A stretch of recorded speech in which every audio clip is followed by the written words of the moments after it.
أعوذ بالله من الشيطان الرجيم بسم الله الرحمن الرحيم إن الله وملائكته يصلون على النبي يا أيها الذين آمنوا صلوا عليه وسلموا تسليما اللهم صل على سيدنا ومولانا محمد وعلى آله وأصحابه أجمعين. میرے پیارے بھائیوں، یہاں جو چند احباب ہم مل کر بیٹھے ہیں، اس کا بنیادی مقصد ہے کہ کچھ لمحات، کچھ وقت، کچھ قیمتی گھڑیاں ہم وقف کریں، خاص کریں اللہ تبارک و تعالیٰ کی یاد کے لیے. یہ تو چیز آپ اور ہمارے ذہن میں راسخ ہونی چاہیے، واضح ہونی چاہیے. جب یہ خیال، یہ سوچ ہمارے دل میں پکی ہو جائے گی تو پھر آگے کام شروع ہوگا. یہ ایک بنیاد ہے. اگر ہماری نیت میں کچھ اور ہے، کچھ اور چیز ہے، کوئی بھی بات ہو سکتی ہے، تو میں اپنے آپ سے بھی یہ کہوں گا، آپ سے بھی یہ گزارش کروں گا، تو ہم کوشش کریں کہ اپنے دیگر مقاصد اور دیگر سوچوں کو اور دیگر باتوں کو اپنے ذہن سے، اپنے دل سے ہٹا کر اس نقطے پر یکسو کرنے کی کوشش کریں. یہ کوشش ہوگی، ایک تجربہ ہوگا، تاکہ جو ہم یہاں تجربہ کرنے جا رہے ہیں، جو سیکھنے جا رہے ہیں، جو ہم چیز حاصل کرنے جا رہے ہیں، اس کے لیے ایک کامیاب کوشش ہو سکے. اب وہ کتنی کامیابی ہوگی، یہ میں اس بارے میں یہ ناچیز تو کچھ کہہ نہیں سکتا، لیکن یہ ضرور بتا سکتا ہے آپ کو، یہ چیز یہ بتائی جا سکتی ہے کہ اس کی ابتدا ایسے ہوتی ہے. یعنی اللہ تعالیٰ کو یاد کرنے کی ابتدا اسی طرح ہوتی ہے کہ ہمارے دل میں اللہ تبارک و تعالیٰ کے یاد کا شوق ہونا چاہیے. اگر یہ شوق پیدا ہو گیا تو یہ ایک پہلا پتھر ہے جو بنیاد کا وہ ڈال دیا گیا. اب اس پر آگے عمارت کھڑی ہو سکتی ہے، کیونکہ ہمارے صبح اور شام، ہمارے دن اور رات، مہینے اور سال جو صرف ہوتے ہیں وہ ہمارے جسمانی ضروریات ہیں. ہمیں کھانا چاہیے، ہمیں لباس چاہیے، ہمیں گھر چاہیے، ہمیں اولاد کیا چاہیے، ہمیں اولاد کی ضروریات کو پورے کرنے کی جدوجہد کرنی ہوتی ہے. یہاں اس سے بہتر کہیں اور مشاہدہ آدمی نہیں کر سکتا جس طرح اس جدوجہد کا مشاہدہ اس ترقی یافتہ ملک میں ہوتا ہے کہ صبح سویرے ہر شخص اپنے کام سے نکلتا ہے اور اپنی ڈیوٹی پر جاتا ہے. وہ جو بھی اس کی ڈیوٹی ہے اور پورا دن اس پر صرف کرتا ہے، اور ایک ہفتے کے بعد یا ایک مہینے کے بعد اس کو ایک تنخواہ ملتی ہے، ایک وظیفہ ملتا ہے جس پر اس کی نظر ہوتی ہے، جس پر ہماری نظر ہوتی ہے. اس وظیفے حاصل ہونے کی امید پر ہم رات کو جلدی سو جاتے ہیں کہ ہمیں صبح جلدی اٹھنا ہے، اور پھر سینکڑوں ہمارے اور مجبوریاں بھی اگر ہوں تو ان کو ہم پر سے پش ڈالتے ہیں، کیونکہ مجھے آفس صحیح ٹائم پر جانا ہے. اگر میں آفس صحیح ٹائم پر نہیں گیا تو پھر میری جو ریپوٹیشن ہے وہ خراب ہو جائے گی، اور میری ترقی کے راستے بند ہو سکتے ہیں، اور میری تنخواہ کم ہو سکتی ہے، میرا باس ناراض ہو سکتا ہے، میرا مستقبل متاثر ہو سکتا ہے. تو اتنے سارے دن ہم اس جدوجہد میں صرف کرتے ہیں. یہاں ہم آدھے گھنٹے کے لیے یا 1.5 گھنٹے کے لیے جمع ہو گئے. تو یہ ایک تجربہ ہم کرنے جا رہے ہیں، تو کیوں نہ ہم تجربہ اگر کرنے جا ہی رہے ہیں تو پھر صحیح طرح سے کریں. تو اس میں کوئی تکلیف تو نہیں ہوگی، نہ مجھے نہ آپ کو، کہ چند لمحوں کے لیے ہم یہ ارادہ کر لیں کہ ہم صرف خدا کو یاد کرنے کے لیے، اللہ کو یاد کرنے کے لیے ہم جمع ہوئے. اس میں کوئی دقت نہیں ہے، کیوں ویسے ہم بیٹھے ہوئے ہیں، ایک دوسرے کو دیکھ رہے ہیں، ایک دوسرے کی باتیں سن رہے ہیں. اگر چند لمحوں کے لیے ہم ارادہ مستحکم کر لیں کہ ہم یہاں صرف خدا کو یاد کرنے کے لیے جمع ہوئے ہیں، تو امید ہے کہ جو آگے ہم تجربہ کریں گے اس کے نتائج ملنے کی امید ہے، کیونکہ اللہ تبارک و تعالی نے ہمیں کہا ہے کہ تم دنیا میں اپنی زندگی گزارو، اپنا گھر بھی بناؤ، کیونکہ حقوق جب بیان کیے گئے ہیں کہ باپ کے حقوق ہیں، ماں کے حقوق ہیں، قرآن مجید میں بیان کیے گئے ہیں، آپ نے اور ہم نے سب نے پڑھے، قرآن مجید میں اللہ نے باپ کے حقوق بیان کیے ہیں، ماں کے حقوق بیان کیے ہیں، پڑوسی کے حقوق بیان کیے ہیں، مسافروں کے حقوق بیان کیے ہیں، غریبوں کے حقوق بیان کیے ہیں، یتیموں کے حقوق بیان کیے گئے. ایسا ہے آپ اور ہم نے سب نے پڑھا. یہ ساری چیزیں بیان کی گئی ہیں. کس لیے بیان کی گئی ہیں؟ اس لیے بیان کی گئی ہیں کہ ایک انسان کی زندگی میں جو ایک سارے مرحلے آنے والے ہیں اس کو ان مرحلوں پر کس طرح ریئیکٹ کرنا چاہیے. ایک معاشرہ بنتا ہے، اس سے ایک زندگی کی ایک مکمل تصویر بنتی ہے. اس سے اگر میں یا آپ میں سے کوئی صرف نظر کرے تو وہ تو دین سے صرف نظر کر رہا ہے. مثال کے طور پر کہے کہ بھائی مجھے تو اس سے واسطہ ہی نہیں، میں تو مسجد میں ہی بیٹھوں گا. اگر میں کہوں کہ بھائی مجھے تو اس سے واسطہ ہی نہیں، میں تو مسجد میں بیٹھا رہوں گا، سارا دن اللہ اللہ کروں گا، تو وہ دین کے ایک بہت بڑے حصے سے محروم رہ جائے گا.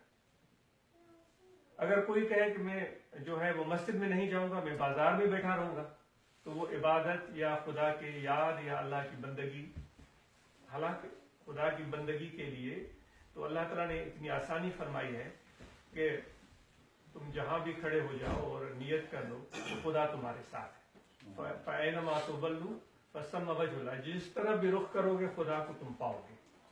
یعنی خدا، اللہ کی موجودگی کسی اس جگہ سے یا اس جگہ سے مخصوص نہیں ہے. تم جہاں بھی جس جگہ بھی ہو، جنگل میں ہو، روڈ پر ہو، گاڑی میں ہو، گھر میں ہو، راستے میں ہو، کرسی پر ہو، فرش پر ہو، جہاں بھی ہو خدا تمہارے ساتھ ہے. اللہ تعالیٰ خود کہتا ہے کہ تم اس طرح سمجھ لو، اگر تم اکیلے بیٹھے ہوئے ہو، تنہا ہو، اب کمرے کا دروازہ بند ہے، اب میں نے سوچ لیا کہ میرے ساتھ اور کوئی نہیں ہے، اب مجھے جو کر گزرنا ہے میں کر گزروں، مجھے کوئی نہیں دیکھ سکتا. اللہ تعالیٰ فرماتا ہے کہ تمہیں یہ پتا ہونا چاہیے کہ وہاں تم ہوتے ہو اور دوسرا اللہ تمہارے ساتھ ہوتا ہے.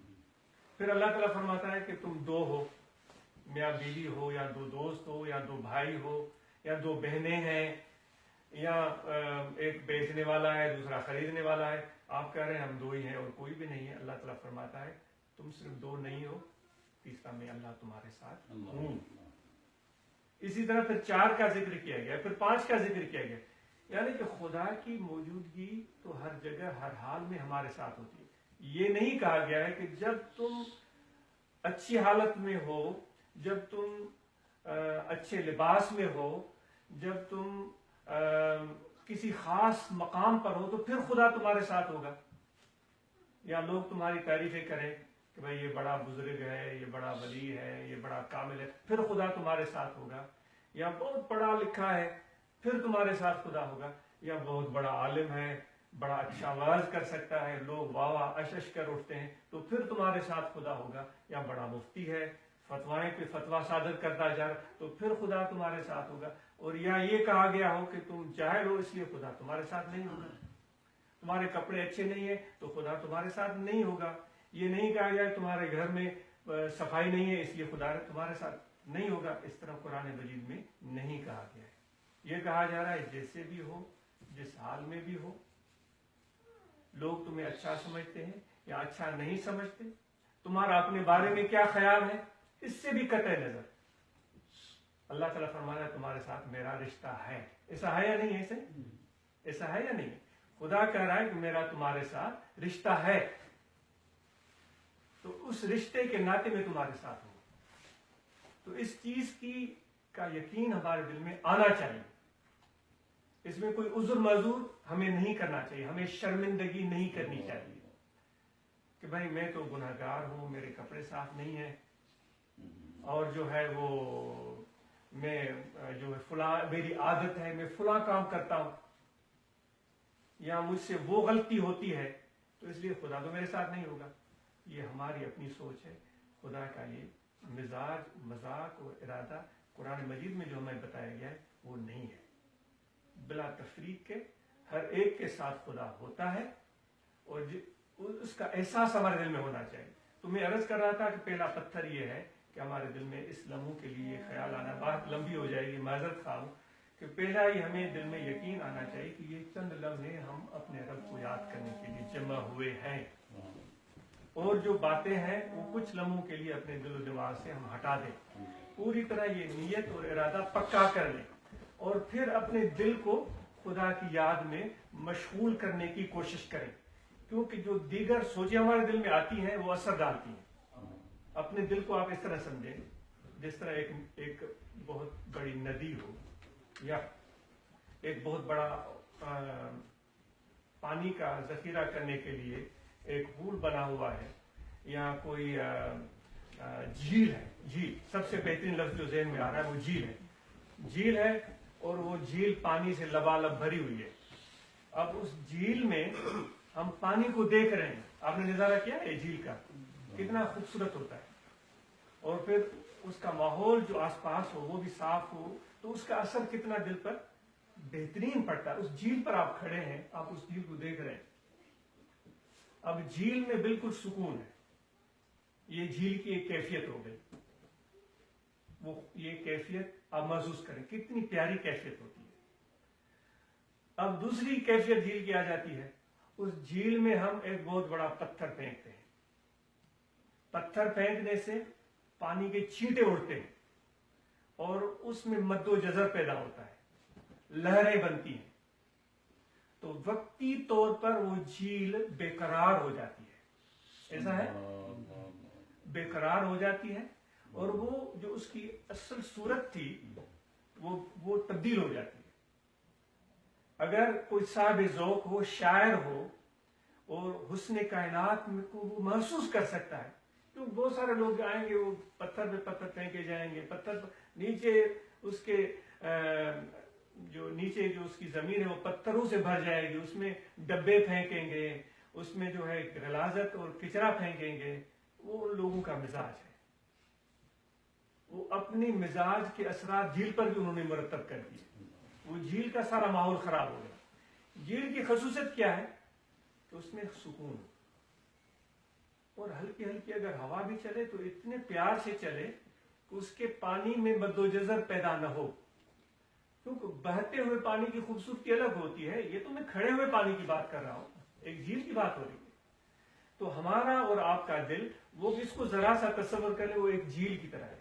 اس میں بڑا خوبصورت اور پاک اور شفاف پانی موجود ہے. ایک لمحے کے لیے ہم اور آپ اپنے دل کو اس طرح تصور کرتے ہیں. وہ جھیل دل نہیں ہے، وہ ایک جھیل ہے.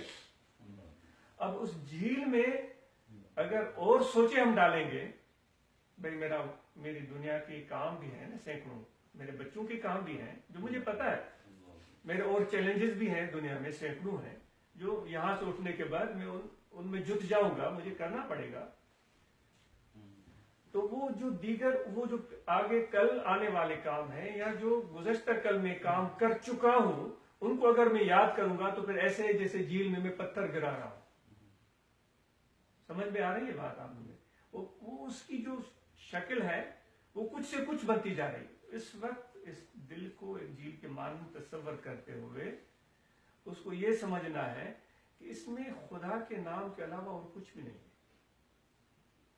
اور خدا کا نام جو ہے وہ اس میں ایک ایسا تاثیر ہے، وہ اس جھیل کے اندر سما جائے گا، اور اس جھیل کی خوبصورتی، اس دل کی خوبصورتی کو چار چاند لگا دے گا. وہ ایک روح ہے. وہ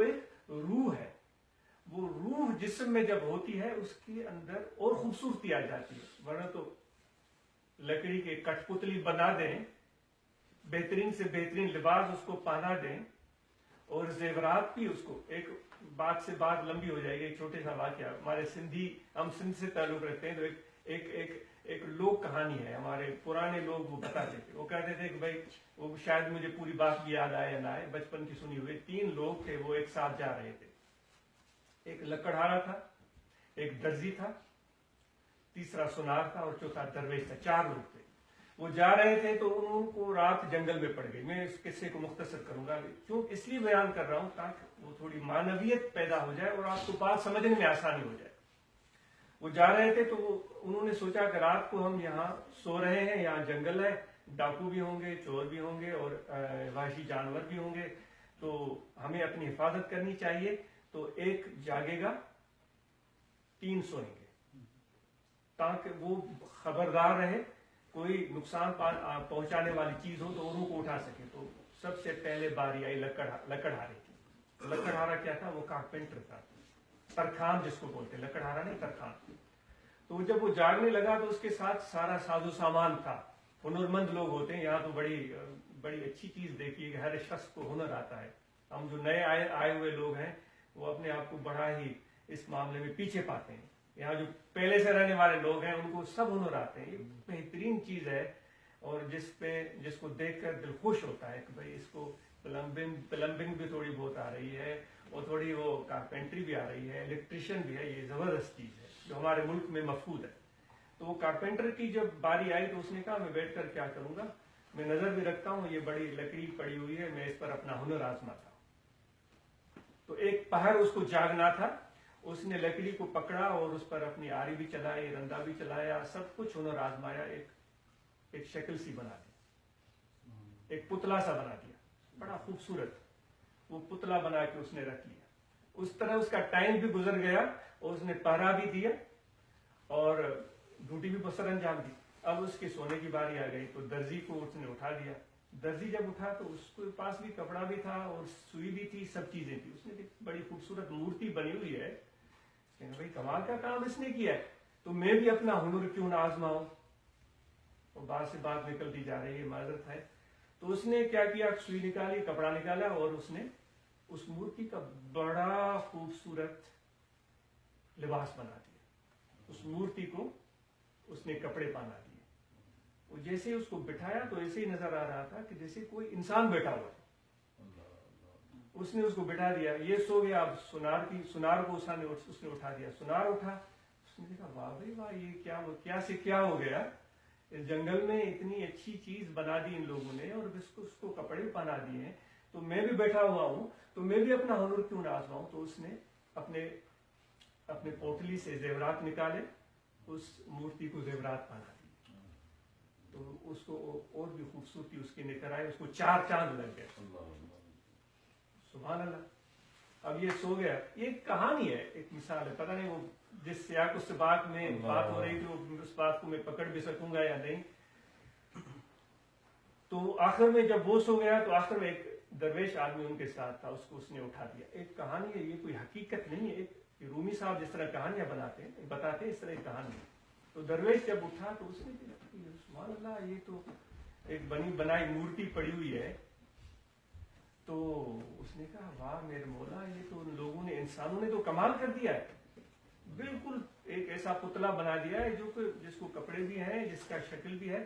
تو اس نے جو ہے بیٹھ کر خدا سے دعا کی، میرے پروردگار تو بے جان چیزوں میں بھی جان ڈال دیتا ہے اور تو ہر چیز پر قادر ہے، قادر مطلق ہے، تو تیرے آگے کوئی چیز ناممکن نہیں ہے. اب میرے دوستوں نے اتنا اچھا کام کیا ہے. اگر عیسیٰ علیہ السلام کا معجزہ تھا نا، وہ ہاتھ سے کوئی چیز بنا کر اس کو اللہ کے حکم سے اس کو زندہ کر دیتے تھے. تو اس میں بھی اگر تو جان ڈال دے تو تیرے آگے کوئی مشکل نہیں ہے. تو کہتے ہیں درویش کی دعا قبول ہوئی اور اس مورتی میں جان پڑ گئی. تو کہنے کا مقصد یہ کہ وہ مورتی اس وقت تک مورتی تھی، کپڑے بھی تھے، زیورات بھی تھے، سب کچھ تھا، لیکن اس کی کوئی قدر اور قیمت نہیں تھی. قدر اور قیمت اس کی تب بنی جب اس کے اندر خدا کے حکم سے روح آیا. تو اسی طرح سے جو ایک ہم کام کرتے ہیں، جیسے کہ اب یہ چھوٹی سی مثال دے کر میں اپنے بیان کو ذکر پر لے آتا ہوں. ہم یہاں بیٹھے ہوئے کیوں نیچے بیٹھنا ہم پسند کرتے ہیں؟ آپ بتائیں گے کیوں بیٹھے؟ جب خصوصاً ذکر کی محفل ہو، جب حضور علیہ السلام کی نسبت سے کوئی محفل ہو تو ہم نیچے بیٹھتے ہیں. اچھے اچھے صوفے پڑے ہوئے، میرے خیال میں یہاں بھی پڑے ہوئے ہوں گے، بلال صاحب نے اٹھوا دیے ہوں گے. تو آپ اور ہم سب کرسیوں پر بیٹھ سکتے تھے، صوفے پر بیٹھ سکتے تھے. ہم نیچے بیٹھے ہوئے. آپ سب سمجھدار ہیں، آپ کو پتا ہے، آپ بتا سکتے جو میرے ناقص خیال میں، میری سوچ، میرے ذہن میں آ رہا ہے، وہ آپ سے بات میں شیئر کرنے جا رہا ہوں. آپ بھی بتا سکتے. اس ناجیز کے ذہن میں یہ خیال آ رہا ہے کہ نیچے بیٹھنا حضور علیہ السلام کو پسند ہے. مزاج ہوتا ہے لوگوں کا.